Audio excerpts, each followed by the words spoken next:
So you put on a coat of what? Polyurethane Yeah. with finish. And then Water base. And then you sand that with 100 grit. Yeah. And then what was the second step? 220.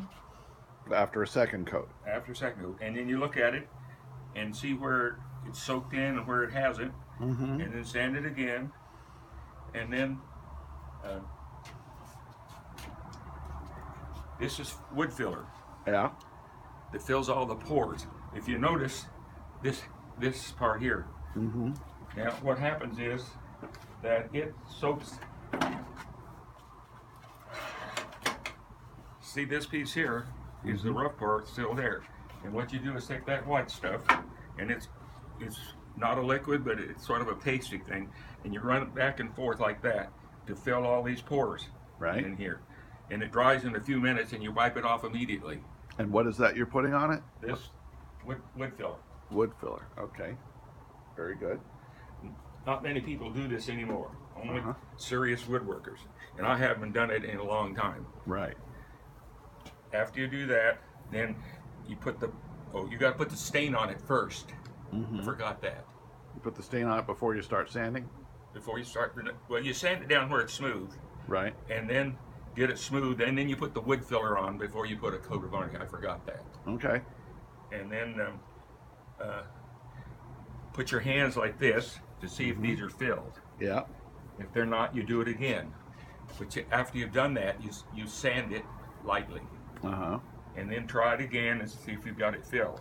And on this oak, red oak, it takes longer to do because these pores are very deep.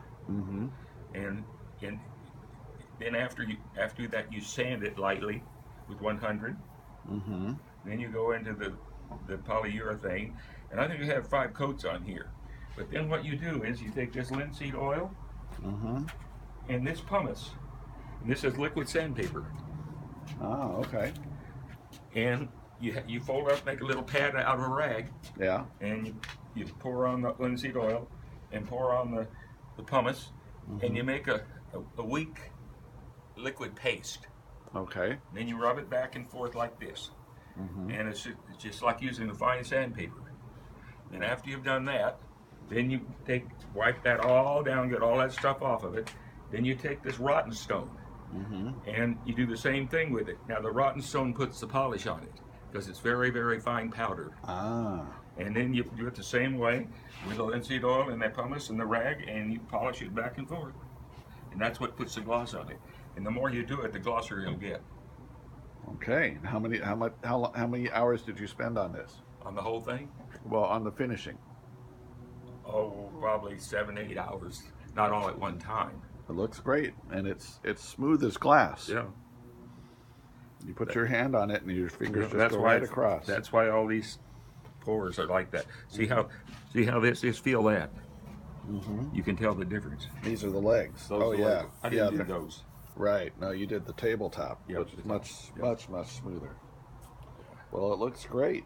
Show him the front. Here. On the front, it says welcome. And how is that done? That's done with this. These are, and the router. This is an inlay? Is that what that is? No, it's a routing out. I see. Oh, I see. So you get this template. Yeah. See, there they are. So you can make your own, National Park Service signs. Right. That's what it's called. Yeah. And you just well, how do you make the color? I painted in there with a paintbrush. Oh, okay. Normally what you do is spray it on and then sand it off. But that wood is so porous that I was afraid it would leave little streaks of brown in it, and you see how it is here, you wouldn't be able to get that out. Right. So I painted those on with a little brush. It looks great, Dad. Yeah. It's fantastic. It goes in the foyer of the church. Right. The welcome people see when they come in, and somebody sits behind the table and hands out the bulletins. Sure. The program. Now, if you look in here, see the metal bracket in there? That metal bracket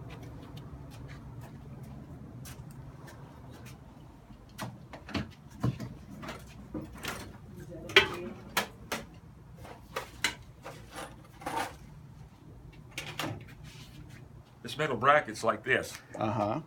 And what you do is you take this piece of wood and you cut a groove on the inside here and one over here so that this fits in there and that fits in there.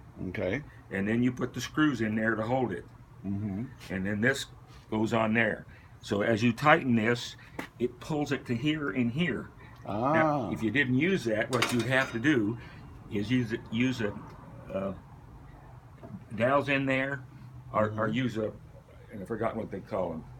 It's a oval shaped like a football, and you cut a groove in there, and then you'd have to glue them up. Right. But most of this stuff you buy in a box nowadays, it comes with this. What the table comes with this. The dining table is made this way. Okay. The kitchen table we bought is made this way. And as you tighten it up, and you get these have threads here, and on that end is a lag bolt. And you drill a nice hole, and you